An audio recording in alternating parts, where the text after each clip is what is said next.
students, in today's video on antiemetics part 4, we will study pharmacology and use of neuroleptics, that is a D2 antagonist in the management of vomiting.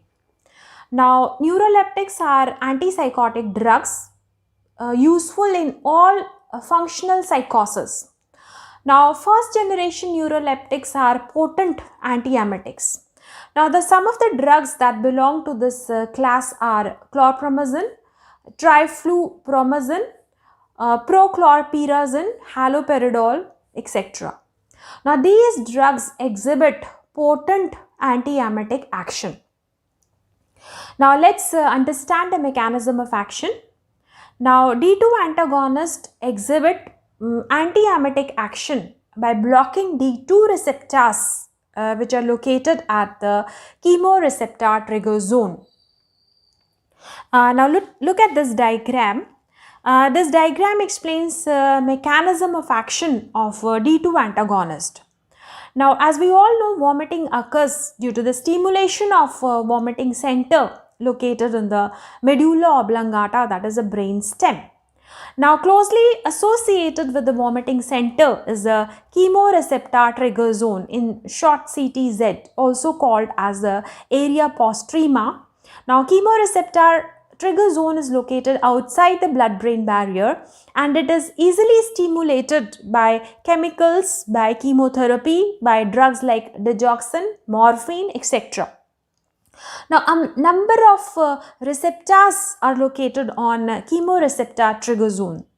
Now, one of the predominantly located receptors on chemoreceptor trigger zone is the dopamine D2 receptors.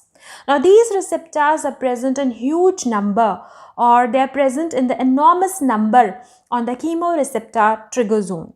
Now, first generation antipsychotic drugs that is a D2 antagonist or neuroleptics like for example prochlorperazine, they block D2 receptors located on chemoreceptor trigger zone, thereby preventing chemotherapy, thereby preventing drugs to stimulate the chemoreceptor trigger zone.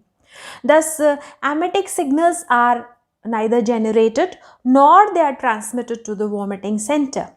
Thus, D2 antagonist by blocking the D2 receptors on chemoreceptor trigger zone prevent vomiting and show antiemetic effect.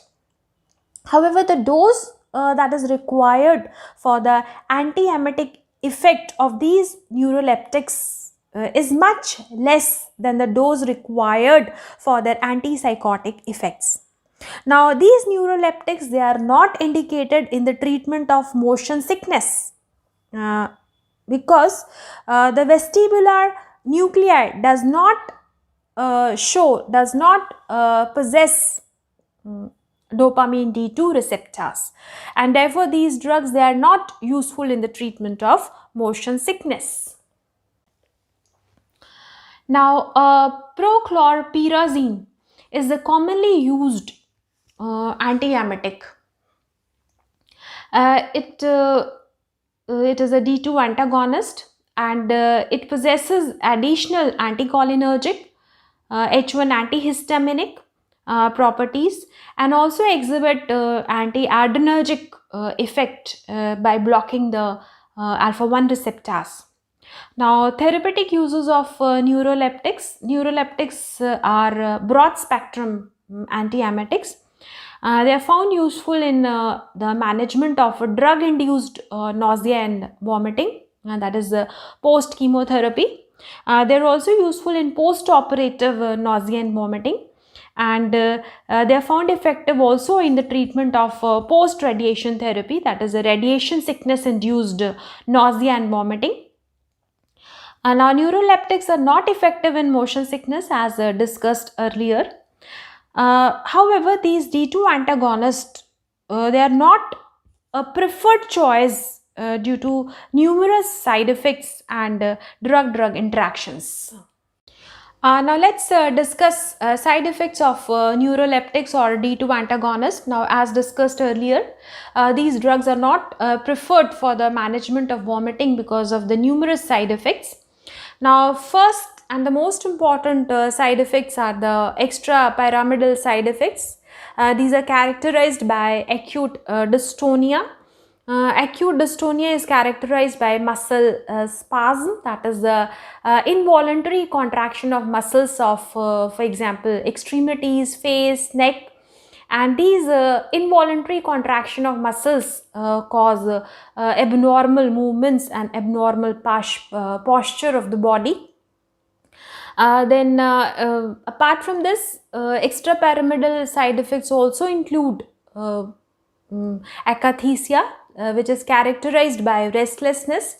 There is an urgent need by the patient to move. It can also result in use of D2 antagonist can also result in drug-induced Parkinsonism.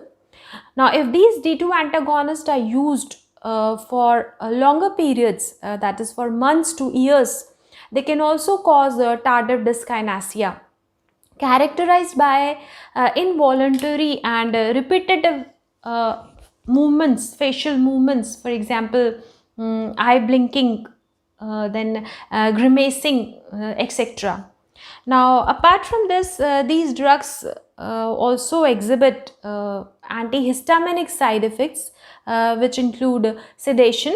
Then anticholinergic side effects that include anorexia, blurred vision, constipation, dry mouth, urinary retention.